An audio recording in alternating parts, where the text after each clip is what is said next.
Peace, everybody.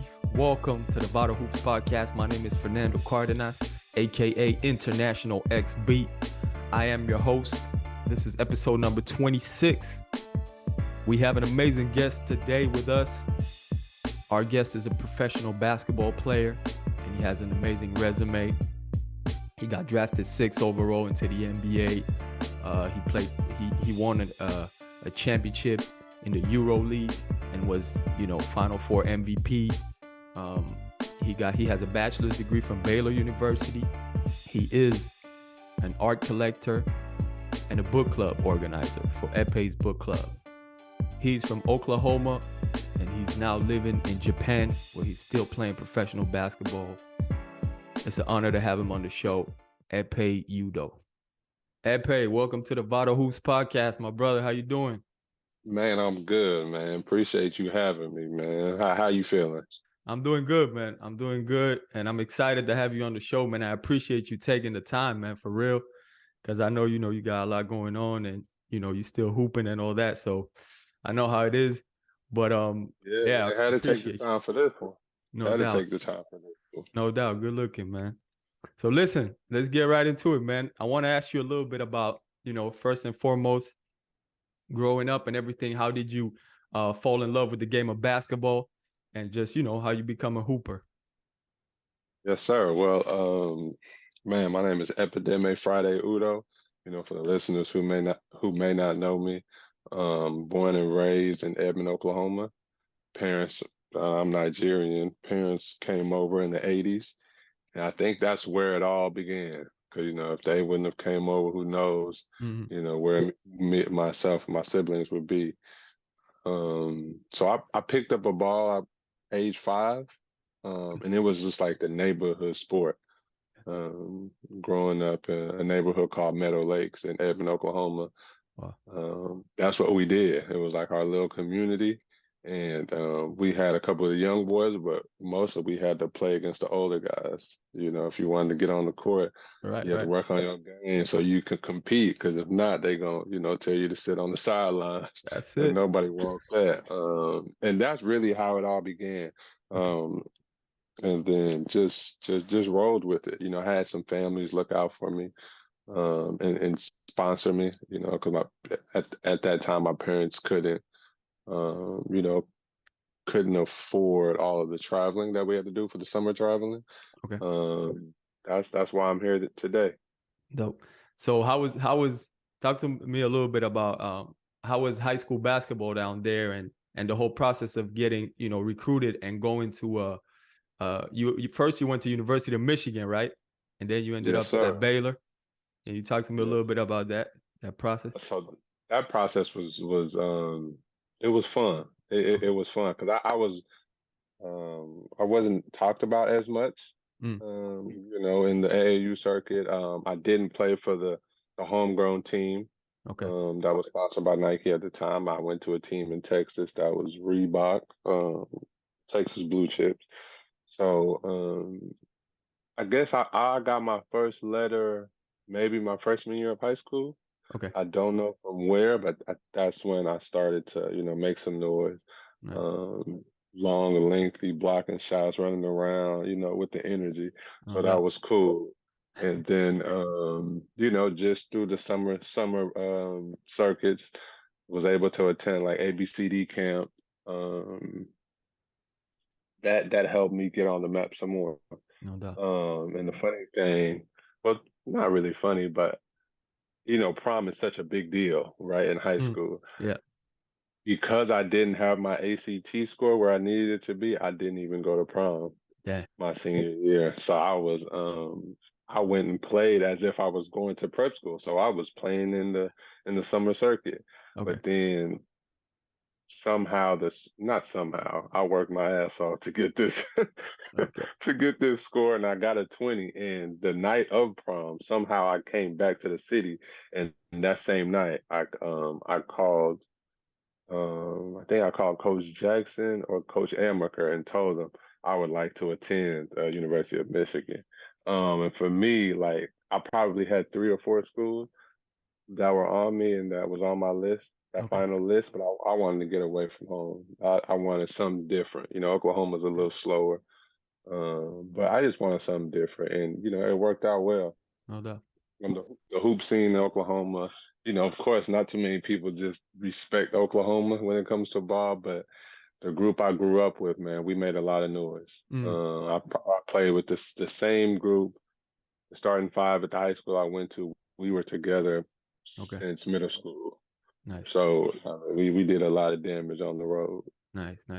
What year did you get to Michigan? What year did you get to University of Michigan? I got to Michigan 2006, summer school. Okay. Yeah. Okay. So you know what? You know what's funny? You and I were real close by, man, because I played college ball for a small NAIA school named Concordia University, Ann Arbor. Yeah. Yeah. Yeah. That's wild. Yeah. Full circle, ain't it? Yeah. I played for Concordia University, Ann Arbor, man. So I got there in 2004. Yeah, and I played all 4 years over there. Wow, that's crazy. You know what's wild? You favor one of my teammates. Where? What, from back in the day? Yeah, from Michigan, Jared Smith. Oh yeah, I think I know who you're talking about. Yeah. Shout out to Jared. Yeah. That's cool. True, man. True. How'd you like Ann Arbor? Man, listen, I'm not gonna lie, it wasn't my first choice. I got out of, but it was nice. It was cool, man. It ended up being real nice. I made some real good friends over there. Had some good connection to this day, you know what I'm saying, and a good relationship. Right. But I got out of high school. I went to a prep school in Jersey, and then I really didn't get too many really good looks that I wanted to. So I ended up going to a JUCO, and I went all the way down to Florida looking for the heat, man. I was trying to get away from the cold. Man. And things didn't really work out the way I wanted to. So then, you know what I'm saying, through some of my old high school coaches and all that, I ended up, getting a look from Concordia University, and I went up there, and but it ended up being dope, man. It ended up being That's dope. Good. Yeah, that's good. Yeah, I couldn't get away from the cold, but I still had a good time. That part didn't work out. That's cool. But okay. So listen, 2010, you get drafted, I think, 6th overall, right? 6th yes, overall. Sir. Man, listen, that's big time right there. 6th overall, that's no joke, man. Out of Baylor, right? You get drafted out of Baylor. And then from then, I think you played a couple years, and then you end up going to Europe and then coming back, right? Talk to me a little bit about that process, man, because I know that's not easy, man. Keep going from one place to another, and moving from another country, coming back.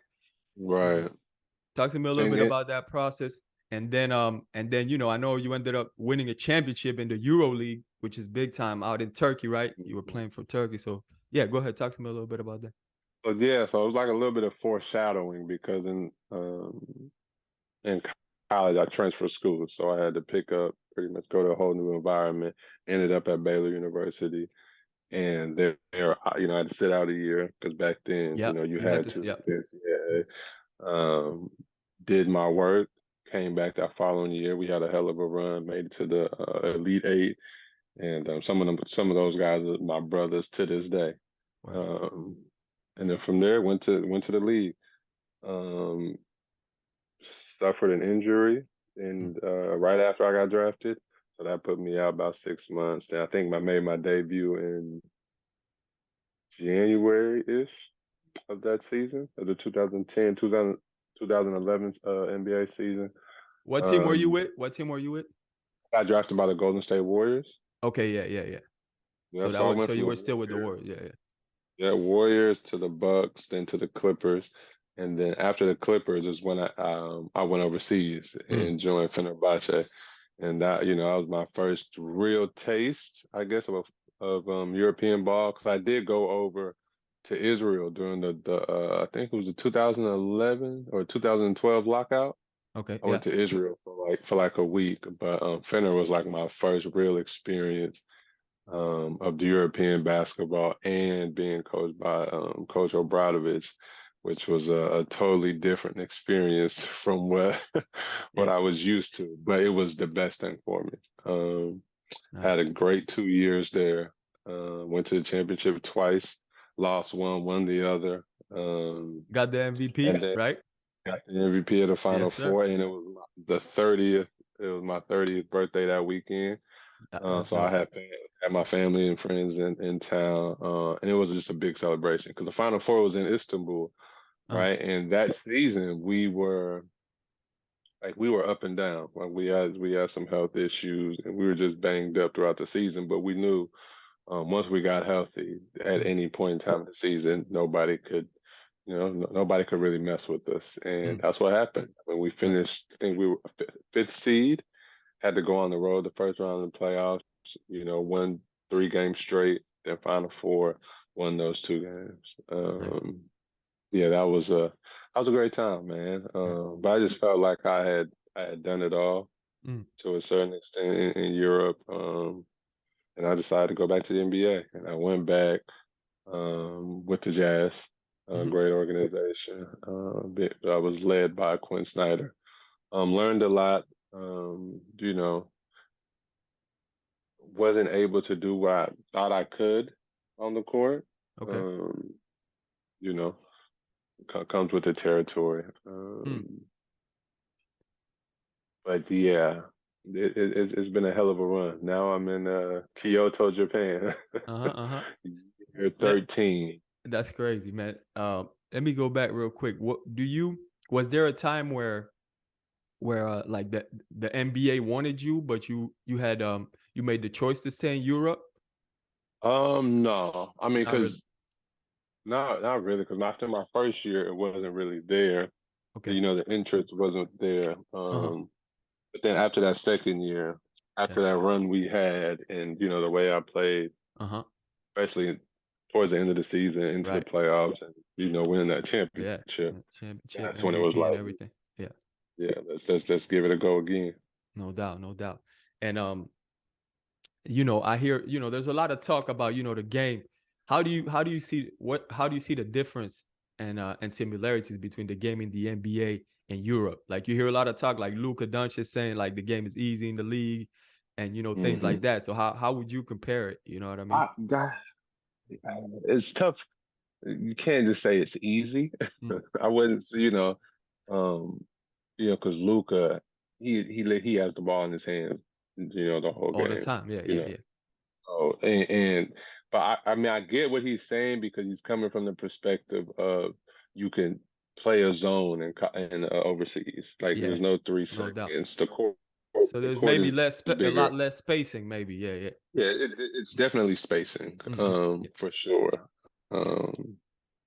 But God, I mean, you can't just say it's just easy. Right. That's tough. I mean, I understand.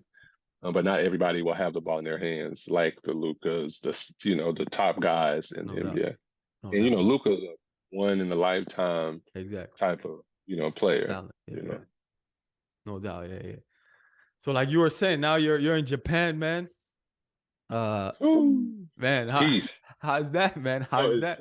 Listen, I always wonder, like, I've never been to Asia, but I wonder, like, how is it out there? Like, the culture, not just as far as hooping, but just like everything, living out there. Right. I mean, it's man, it's so peaceful, man. Yeah. It's especially coming from the States. I'm talking to my people, man, and I'm like, it's almost traumatic how peaceful it is in comparison to what, like, the way the media is playing with people's emotions and things that are happening in the States. It almost feels like it's daily or weekly. Right. You don't have those things happening in Japan, or you don't see it. I don't feel it. Of course, my experience is different. I mean, I hope I'm 16, but at the same time, I just feel a certain level of peace. The food, amazing, fresh. Okay. I love food, so I'm eating good. That's for sure. I'm starting to try to incorporate the minimalistic lifestyle. Okay. And then that's interesting. How'd you get into that, man? That's interesting, man. Just paying attention. Okay. Like, but this round ball has taken me all over the world. So, I've tried to take something from every country. And that is what sticks out to me. You just don't get caught up in the worldly things, the materials and things of that nature. Especially you don't really need it. Exactly. And You usually, think you do, yeah. they show it that's all on the screen, but you don't need that. We end up buying so much shit that we never need, man, that we don't Right. even. So it Right. makes a lot of sense, man. Yeah, I've definitely, I feel you on that, man. So what about, basketball wise? How is the season the same as what's the season look like? How many games? When does it end over in Japan? So it's pretty much like overseas. Okay. It can go from October to the end of May, beginning of June. But it's different here. Okay. They like the back-to-backs on the weekends, Damn. Saturday and Sunday. So you Yeah, play 2 games right away. back to Damn. back. They are like 2 o'clock in the afternoon. And then Like a some weeks tournament. you'll yeah, You just playing a check up. tournament every weekend. Yo, good game, fam. All right, check up. Let's go again. And then you may have a game during the week on Wednesday. And then like that could go like three weeks in a row. So it's like just game after game. No, you can't really practice. You just got to be ready for the games. But it's cool. I mean, I guess more talent is starting to come to Japan, so the intensity of the games are getting better. The fans they love the game of basketball, so it's been fun to see that for sure. Nice. Do you get a limit of American players like in Oh Europe, like here yeah. in Europe? Yeah. Yes and no. I guess they try to keep three. I'm Okay. not too familiar. I'm still trying to figure it out, but Yeah. mostly teams have like three imports. Okay. Two can play on the court at the same time all game long. And one has to rotate or come in through another game. Rotate. You just sub in and out. That's funny. So they direct that like you can't be three foreign players on the court at the same time. That's No, funny, sir. man. But then a lot of teams here have like guys who get naturalized Yeah. and maybe maybe from the States, and then that gives them the upper hand, Of course. Yeah. Cool. Nice, man. So let me ask you this question, man. How do you see yourself retiring? How Man, much you got left in the tank, man? listen, that's been on my mind for the last couple of years, man. Because after this injury I had last year, last year, tore my patella tendon. Like when I fell, I'm like, dang, this is how it's gonna end. Like God, this is what we doing. Yeah, I feel you. So that has been on my mind. I don't know what it looks like. You know, I don't know, fam. I know it's coming. I've put myself in position where I'm solid. And then like, life is about relationships and networking. I've done well in those areas, but it's like it's all I've known. It's all like you've been I playing feel you. basketball your whole life. Like That's you how it you is. almost become a master of it, Yeah. right? So then now it's like, ooh, what's next? Yeah. Like I don't know if I can, I'm 35 in mastery in another lane. That is it. Let's say it's not basketball. It's gonna take time. Yeah, So of course, man. No doubt. No doubt. But what's interesting with us, man, ball players, is that by the time we get done hooping, we still have more than half, or usually we have more than half of our lives, man, in front of us. Sure. You know what I mean? Uh-huh. So it's a beautiful thing. That's a blessing too, to do more things, maybe related to basketball or not. You know what I'm saying? Like you said. Right. But Right. yeah, it's All dope, part man. of the journey. It's all a Exactly. part of the journey. A lot of positive things to look forward to, man. Yes, sir. So yeah, man. So let's get into your book club, man. Ekpe's book Yeah. club. That's dope, Ekpe's man. book It's club. interesting. Tell me a little bit Yeah. about that. When did you start that? Why? And what is it all about, man? No, man, Ekpe's book club started, I don't 2013, I believe, when I was in Milwaukee. And it was like something different. I wasn't the reading kid coming up. Even though parents pushed that, me and my siblings, me and my sisters, we'd be in the library with my pops, like just anything, education, we in there. And it was just something I just like was never really about. Okay. Right. So like I get to Milwaukee and I'm like, man, let's find a different way to interact with fans, something unique, something different. And then it was just like, dang, let's do a book club. I was like, bet, let's get it. And it's been rocking. Like Lloyd Pierce, Coach Lloyd Pierce, he's an assistant with the Pacers now. Okay. He recommended this book, and that was the first book of the book club. It's The Last Lecture by Robert Posh. And it just from there we've been growing. Nice. Not necessarily in numbers, because it's not something that I'm like really out here like join the book club, promoting, marketing. It's just something I do for fun. And we 12 years in, and we do a book probably once or twice a month. Nice. Depending on the page length. We try to discuss once a week. Okay. Usually we read about 125 to 150 pages a week, and we get on Twitter where it's all. That's where we do our discussions. That's using where you do the Ekpe, discussion. Okay, yeah. the hashtag, and we get to it. Probably conversate for like an hour or so. And then like I have had events as well where we've done screenings for a book that's turned into a movie. And then like when I was in Utah, we did like author talks where I would invite an author of the book like we just read, and they would come to, Salt Lake City, and we have a conversation in front of the book club members who was in the community. And that was pretty dope. I think I did like maybe 5 authors. Nice. And we having really good conversation. I think my favorite was Kiese Lemon, who wrote the memoir Heavy. Okay. Really good book, and it was a really, really rich conversation that we had just on life, life and his upbringing and such.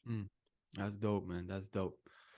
Let me ask you this question, man, because I always say, these days, a lot of times, man, a lot of us have gotten away from reading, man. Unfortunately, you know what I'm saying? Especially when it comes to books. You know what I'm saying? Like people will read like short things, you know what I mean? Short articles, or usually they won't even do that. They'll watch a clip of something, you know what I'm saying? They'll watch a clip of something on Instagram or YouTube, and then they think they know something.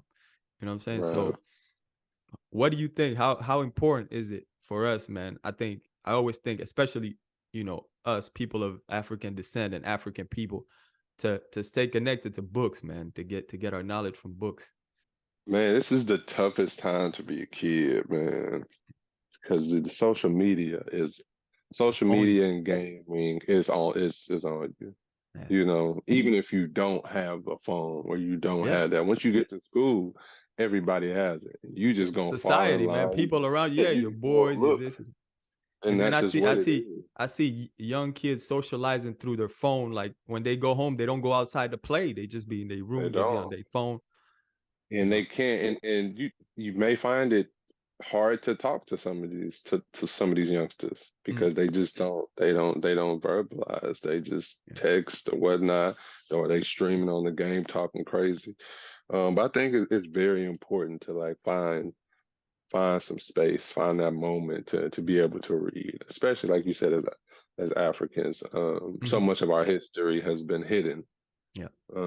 Especially public schools and anywhere is not going to tell you the real history, right? So that's something you're gonna have to find on your own time. Exactly. So just so you can understand what has happened in the past and be prepared for when it comes back again, because everything repeats itself, Yeah, no doubt. So it's definitely important to find some time and find that space. So you whatever it is that you may like to read, just read. I think that'll take you a long way for sure. For sure, man. I agree, man. And like you said, schools, man.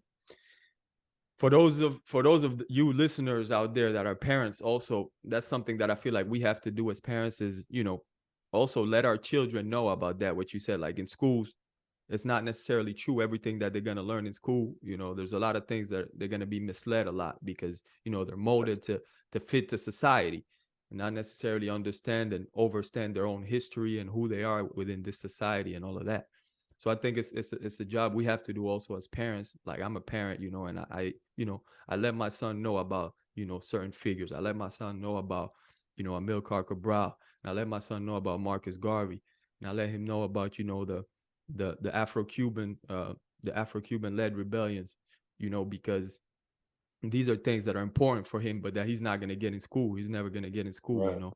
So yeah, I just feel like it's a work that, you know, we have to do, and it's key, man. It's key. It's key, man. Every day. It's an everyday job. I don't have any kids yet. But I definitely feel you because just being around the youngsters in different communities, they just need to be able to see themselves in some of our ancestors, you know, who have passed on, Without a and doubt. with that, you know, gain, you know, that pride, Yeah. you know, and love for themselves. Yeah.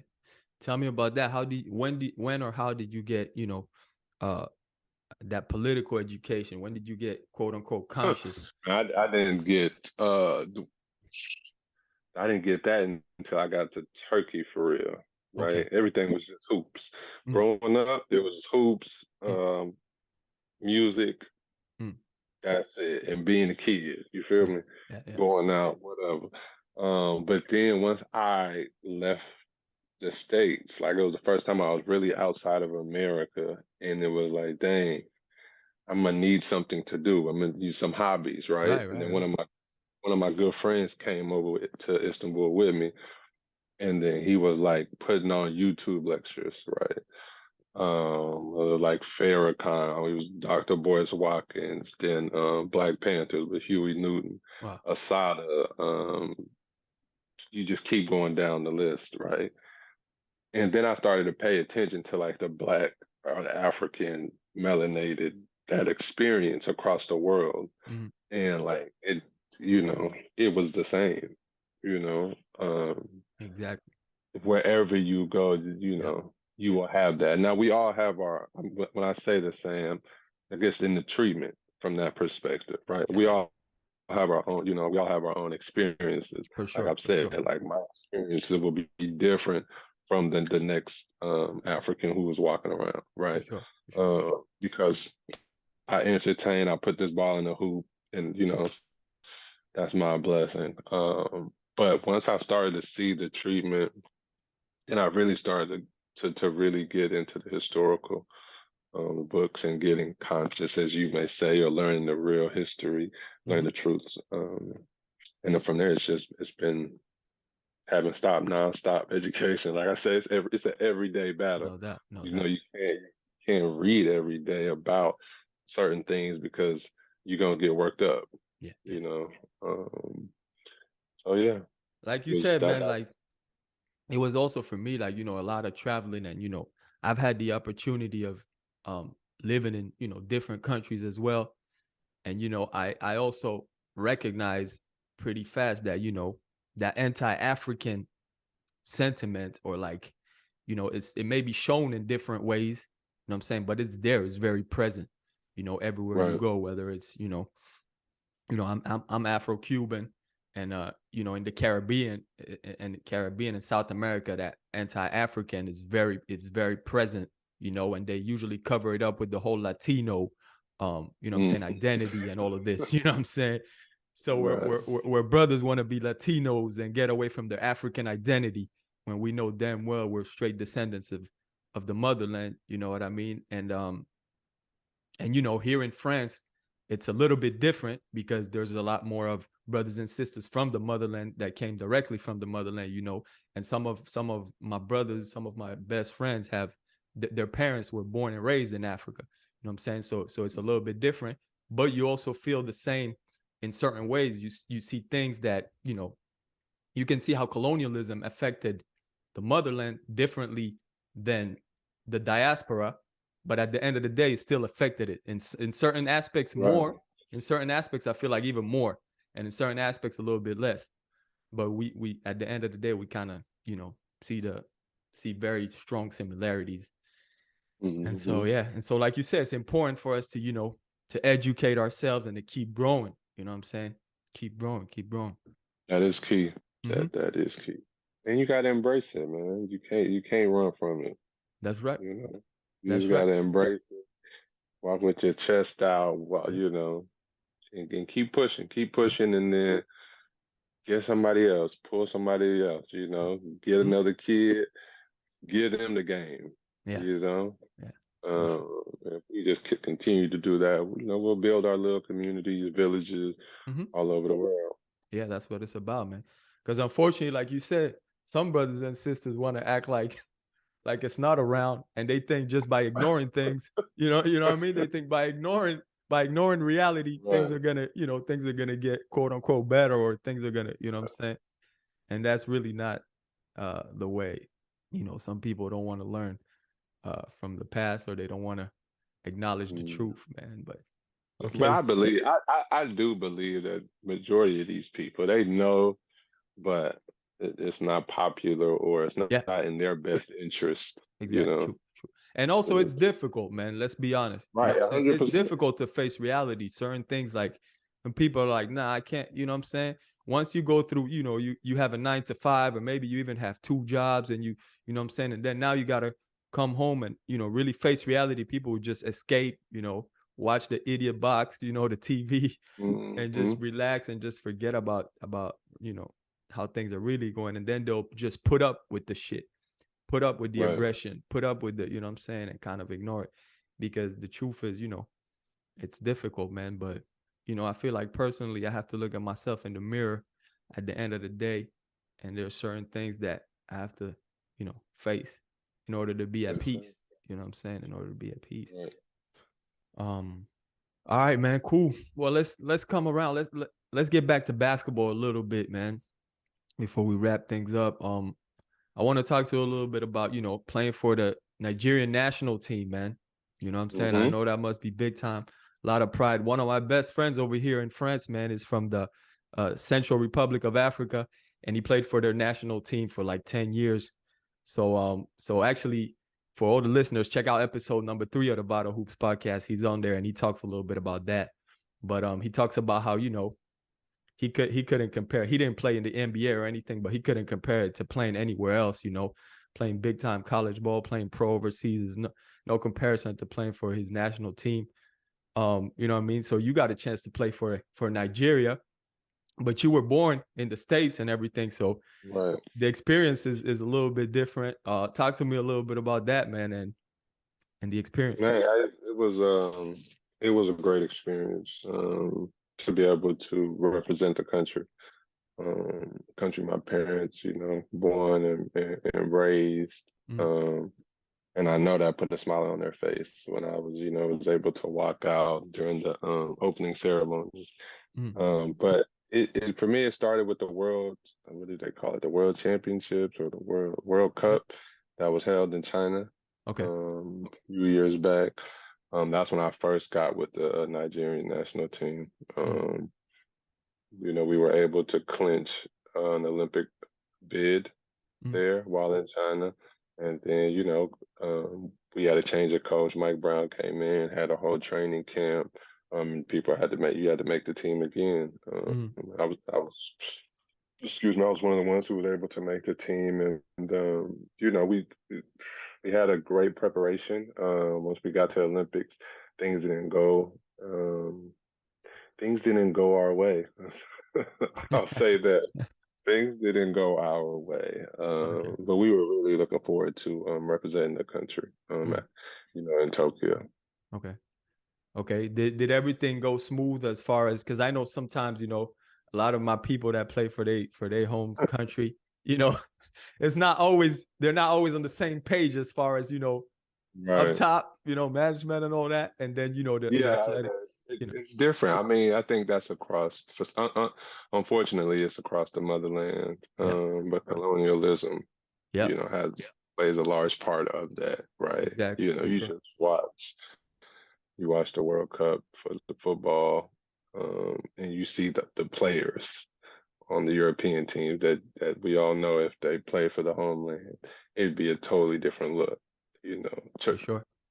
trophies, medals, Yeah. that'll be going to the motherland. But unfortunately, they did what they did. They destabilized the land, and some of the players are, they go elsewhere. Yeah. Yeah. Yeah, but if we could ever figure that part out, man, it would be it would be special. That would be a beautiful thing. That would truly be a beautiful thing. And like you said, there's a lot to figure out, but getting your nationality, I don't think is one of them. That part would be pretty yeah, no. pretty smooth. That part shouldn't be too easy. Even for those of us who don't know what country we're from in Africa because of everything. I still think it would be pretty easy to go home and get a nationality to play for the motherland, man. So we need to figure out the other part. We need to figure out the other part. Yeah. No doubt, man. Let me ask you about this, man. The Basketball Africa League, which started a couple years ago. It's a great basketball league, which kind of takes place all over the continents.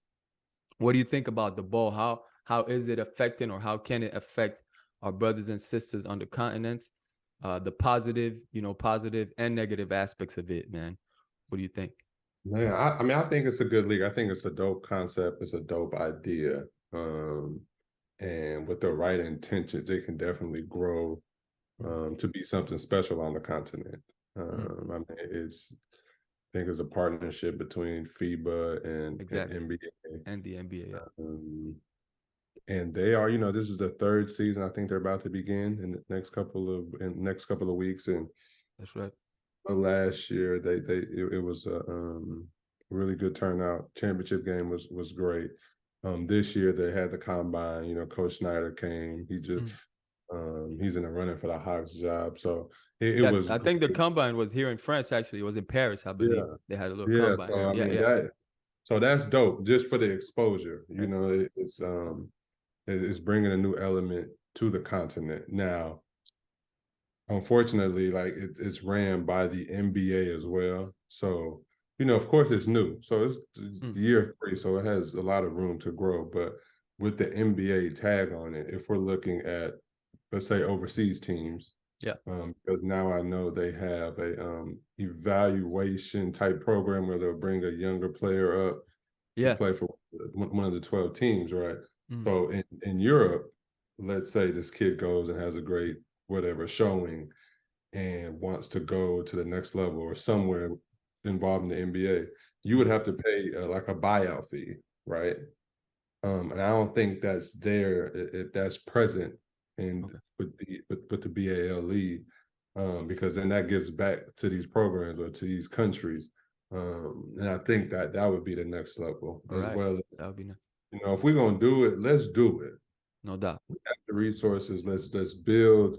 It doesn't have to be state-of-the-art arenas, but we can build smaller arenas within all these different countries, get the infrastructure set up and really go after it. Because like I said, the resources are there in the country. And also, like, we got to still keep it African. No doubt. That's important. That's important because you can't just consensus the NBA. I mean, respect to the NBA and what they've been able to do, but at the same time, this is the continent, so we gotta keep it as the continent. No doubt. It has to bring value to the hoopers in Africa, but also to the people. It has to bring value to the people in general. I think. Everybody always says sports brings everybody together, so. I mean, using this platform, they can definitely bring more people together and speak to issues that may be going on in these different countries. Right now, with the BAL, it's like real short. You know what I'm saying? Like it's just a real quick league. But why not? Let's make it longer. If we're gonna do it, like I said, let's do it. Make it a full season. Yeah. Yeah, let's see where we can take it, because these countries the fans are ready for it. They're ready to embrace that, For sure. Yeah, they love basketball in the motherland, man. And, I see a lot of great basketball legends, supporting it. Like, Joakim Noah, Lowell Deng, some real good brothers who are behind it. So, hopefully that's going to help out too. And, make it grow, but in a positive way, like we said, because I always think about the alternative of being independent, which I think would be great, for it to be owned, independent, separate from the NBA, and just 100% African. You know what I'm saying? Right. But yeah, I know there's difficulties with that too, and they might miss some of the exposure that the NBA brings, etc. Hopefully it can take off. Hopefully it can take off, and it'll be able to cultivate an environment of development. Yeah, for the ones who really want to hoop, men and women. And if their goal is to go to the NBA or WNBA or Europe, then that's fine. If their goal is to stay on the continent and play, that's an option as well. Yeah, no doubt. I think I heard the commissioner speak. The brother was saying that their goal is actually to be the second best league after the NBA. I think that's their goal over there. Yeah, that's nice. That's nice, I don't think they understand where they at. That's a great goal, and that's going to take time. But right now it's the NBA, then it's the EuroLeague, and yeah, EuroLeague for sure. That's just where it is. It is great to have that, but if the league can develop some of the young kids on the continent into stars, then that definitely will have a chance for it. For sure. What would you say comes after the EuroLeague, like NBA, EuroLeague? Would you put Australia, China? Like what do you think would be the third best league? NBA, EuroLeague, then like the Euro Cup, and then I would say, I'm in Japan. The way the league is structured, it's very organized. Japan could be up there. Australia, like you said, is up there. I think it'll be like that because Australia, they really have a bump over there. Yeah, no doubt. And that season isn't as long as well. Yeah. I think. So let me ask you, man, what's your take on world affairs? We got the war in Ukraine still going. That's every day. We got issues all around the world. Issues in Africa that's not being talked about. The States is the States. America gonna be America. Yeah. What's your take on some of these matters? Well, man, there's a lot going on, like you said.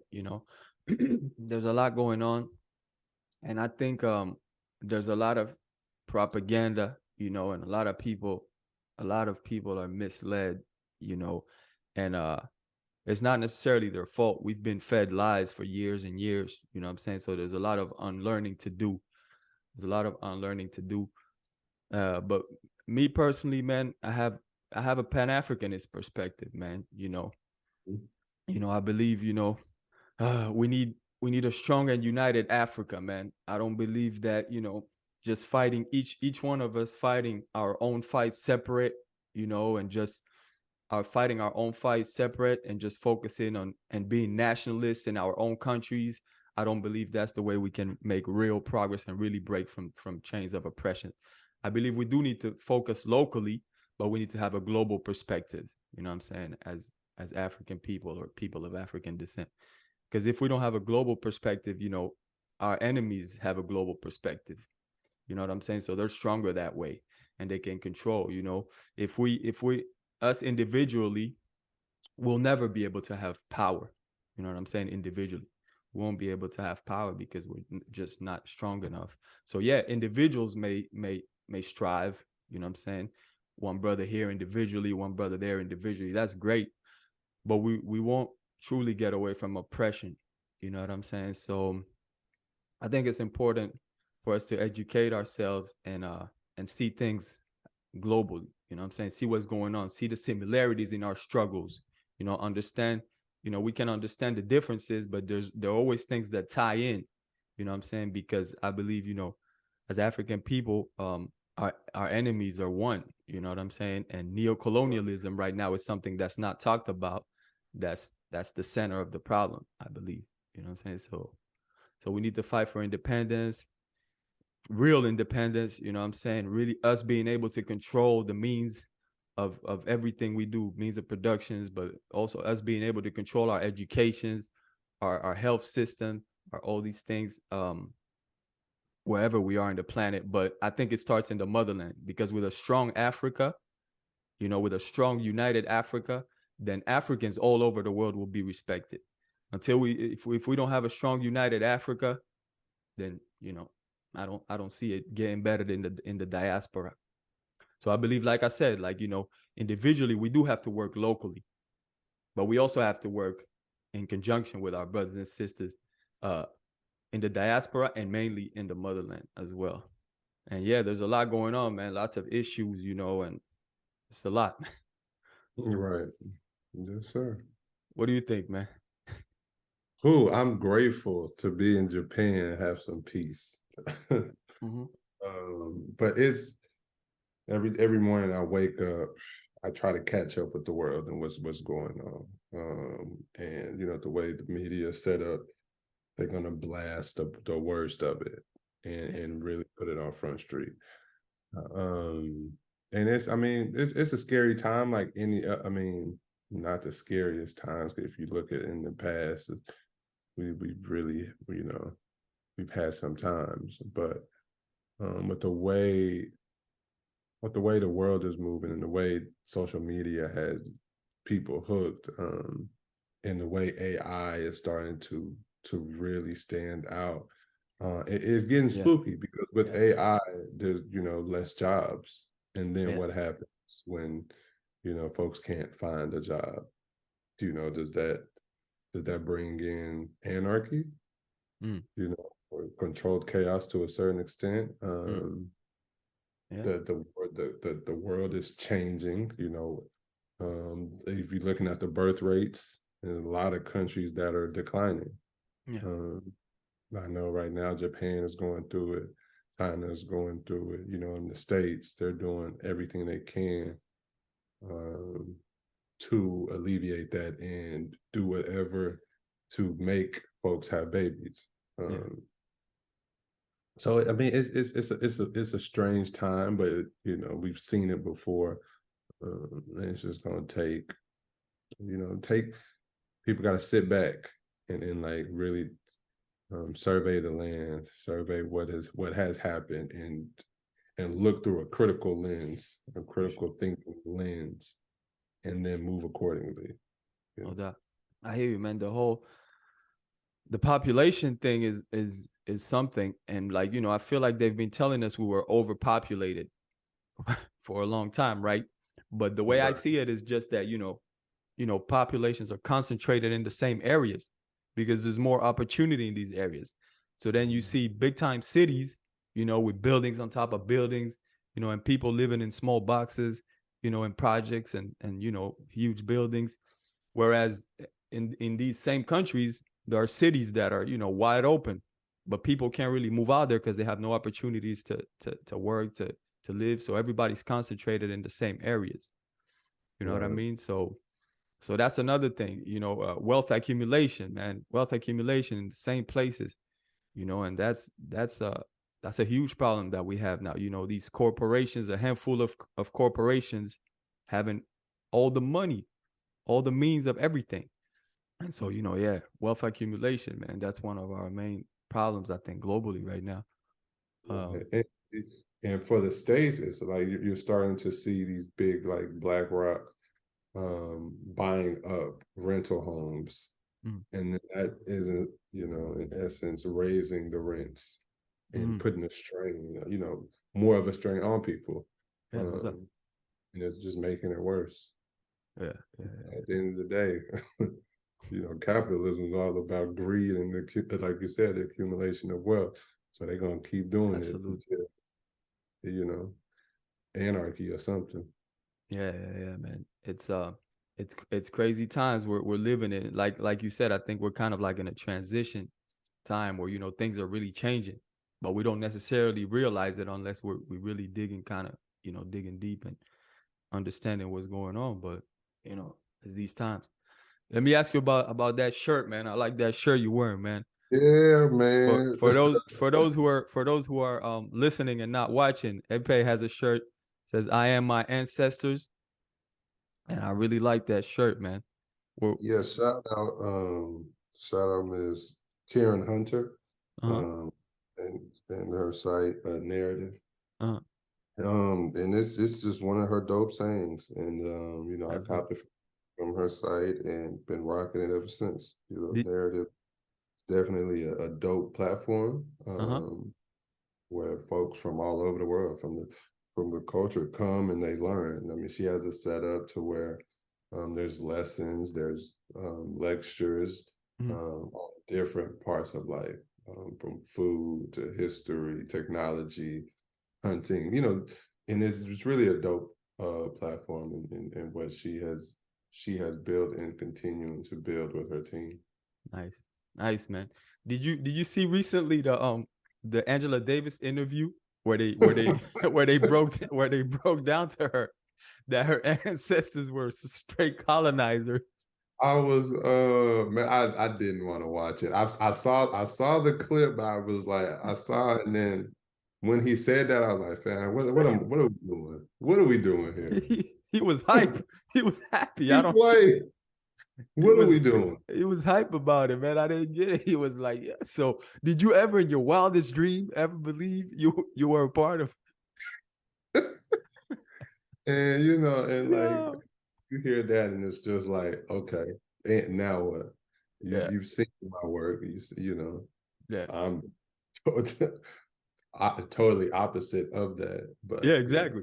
But the way I see it, man, because it's interesting because myself, I'm mixed as well, you know what I mean? So, obviously we have, white ancestors. So, but the way we view our ancestors from an Afrocentric perspective, you know what I'm saying? We pay homage to our ancestors. Our ancestors is a big deal. So the way I see it, man, just because we have the same DNA, don't make you my ancestor. I'm not going to look at you as my ancestor. You understand what I'm saying? It's kind of like family. We say, we're family. But just because we're related, don't make us family. You know what I'm saying? I have some of my best friends that are more family, you know what I'm saying, than people who actually are related to me, but we're not really family because we don't, you know what I'm saying? So that's kind of like how I see the thing. Like, yeah, you know what I'm saying? The people who raped and murdered and mutilated my ancestors, those are just the rapists and mutilators. They're not my ancestors, man. You know what I'm saying? So, it's interesting, but the way I don't think Angela Davis was ready for that one. She was kind of like, yeah, it was like he was trying to do like a gotcha moment or something. It just was cringy, and yeah, I couldn't watch the rest of it. I let it go. Yeah, man. Ekpe, before we go, man, let me ask you about this, man, because the NBA roster spots, man, are extremely limited. Making it to the NBA is like, something special, right? So you're one of those players who were able to make it to the league, man. For the youth and for the players who are still working, coming up, trying to make it to the league, a little piece of advice you would give them, and what would you say are some important things to stay focused on, man? Man, keep working, and don't look to the left and don't look to the right. Don't try to compare yourself to somebody who may be, doing this or doing that. Run your race, put that work in, because the game is global. Somebody is working when you sleep in, and vice versa. For me, I think for the youth is to be in the best shape they can be at all times. So they can play the whole game. If, like, let's say you're a point guard, you can pick up full the whole game. If you can do that and turn a guy and make him play against the shot clock, man, you're really gonna turn heads. Get in the gym, play against older guys, and then don't be afraid to ask them, what you can work on, and then go work on it. Don't get caught up, especially in the States. Don't get caught up in the whole AAU, because it's getting kind of out of control with any games and such. Just make sure you're getting your development time in. and just stay locked in, man, and have a good circle of friends, man, that are pushing. Y'all are all pushing each other, to that next level, whatever that next level is. Because basketball may not be that. Somebody may want to be like an engineer. Make sure you're pushing that person to stay on track, and vice versa. No doubt. Appreciate that, man. And watch the game, and don't watch it. You can watch it as a fan from time to time, but watch the game and learn. Get something. Pick up the plays that these guys are running. Watch the different leagues around the world and see how they're playing the game. Watch the players in the past and see what they did in order to get to that level. Everybody has a story, and you can learn from every single person. No doubt, I agree, man. I think that's very important, man, to be a student of the game. You know what I'm saying? To be a student of the game. If you want to be great at something, you got to have knowledge on it. You got to understand, know the players from the past, know what's going on around the world, like you said, because the game is global more than ever. And, I agree with that. Another thing I would add also is that, sleep, man. Sleep is extremely important. You know what I'm saying? Real talk. Because, a lot of these kids today, when it's time to sleep, they're playing a game or they're on their phone. You know what I'm saying? Right. And so then they're not getting the adequate sleep. You know what I'm saying? And that's key, man, because your recovery, you the way you build, and that can make a big difference, man, as the type of player that you are. If you're not getting your sleep in, you know what I'm saying, there's gonna be little consequences. You know what I'm saying? And so you want to give yourself the best chance. Like you said, you got to be in top shape. And you got to be ready to go, man, at all times. Because when they call your name, you never know when they're going to call your name. You got to be ready to show up, man. So, yes, sir. And be confident in your work. Be a self-starter. Like, every coach ain't going to rock with you. But when you get your opportunity, know that you are whoever you are. And go put that work in. And let them, deal with that afterwards. No doubt, man. All right, man. So we about coming to the end of the show, man. I appreciate you, man. A couple last things. I like to do this thing here called I Recommend, you know what I'm saying? Which is about, recommending a book. We spoke a little bit about the importance of that earlier. Right. So I like to, do that every show. And for you, I imagine it's going to be hard to just recommend one because you're a big time reader. Man, but with the book club, we read pretty much novels, a lot of novels. Okay. Well, I'll be all over the world. Any book, all over the place. Any book that you feel could be helpful, empowering to our people, and our listeners here. So just go ahead, man. I always tell people The Alchemist. It's because, it deals with the journey. Listen, man, The Alchemist, listen, man, that's big time, because you know what? It's the third time someone on this show recommends The Alchemist. So that's a beautiful thing. Yeah, third time. And it's the only book. It's the only book that's been recommended more than once, and it's been recommended 3 times. So, that's a good one. And then I would probably say The Dead Are Rising by Les Payne and his daughter, but it's on a different perspective of Malcolm X, of his life. So that's another really good read. Nice. Really good read, yeah. Appreciate that, man. Appreciate that. Definitely. I'm going to have, like always, we're going to have those down in the description for everybody to check out these books, man. I want to recommend this book I recently got, Claim No Easy Victories by Amilcar Cabral. Okay. Right here. This one is this is a French version. It's in French, but Claim No Easy Victories, Amilcar Cabral. This is a great one. And it's actually a short read, so it's not too complicated. It's real straight to the point. And so I definitely recommend this one to all the listeners. Check this one out, Amilcar Cabral. So that's dope, man. Listen, like I said, I appreciate you taking the time, man. Before you go, please tell the listeners a little bit, how they can check out what you got going on with the book club or anything else you got going on. Maybe your website, your Twitter, Instagram, whatever. And so they can follow you. And then if you have any last words for the Vital Hoops listeners, man, we appreciate you. Oh, man, my name is pretty much on all of my social media.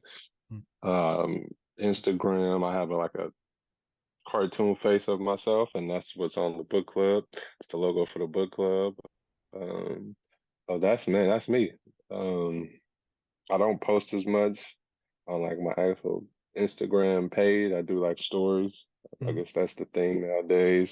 Yeah. So that's me, IG, Twitter, Facebook, LinkedIn as well. And you know, for me, I just say keep pushing, keep fighting the good fight, keep bringing people along. You know, don't leave nobody behind. Just be a good human being and look after one another. For sure, Ekpe, we appreciate you, man. Thank you for blessing the Vital Hoops podcast, man. And a lot of positive things for you, man, and you know, the rest of your professional career and whatever you got going on after that, man. You know what I mean? Yes, sir. I'm looking forward to it. You know, it's like I see the light at the tunnel, so it's gonna be fun. For sure. Yes, my brother. Appreciate you, man. Much love and respect. Yes, sir. Have a good one. Peace. All right. Much respect. And thank you to Ekpe Udoh for being on episode 26 of the Vital Hoops podcast. And much respect to all of you, the listeners, for keeping this one alive. You know what I mean? For following the show. Please continue to like, share, subscribe, and continue to support the show. We are on YouTube, Spotify, and Apple Podcasts. Please go check out vitalhoops.net. Our website is now up. We're going to have a lot of interesting things coming on the website real soon, but you can check it out right now. It's vitalhoops.net, and we're gonna keep doing this for the people and for the culture. Vital Hoops, we out. Peace.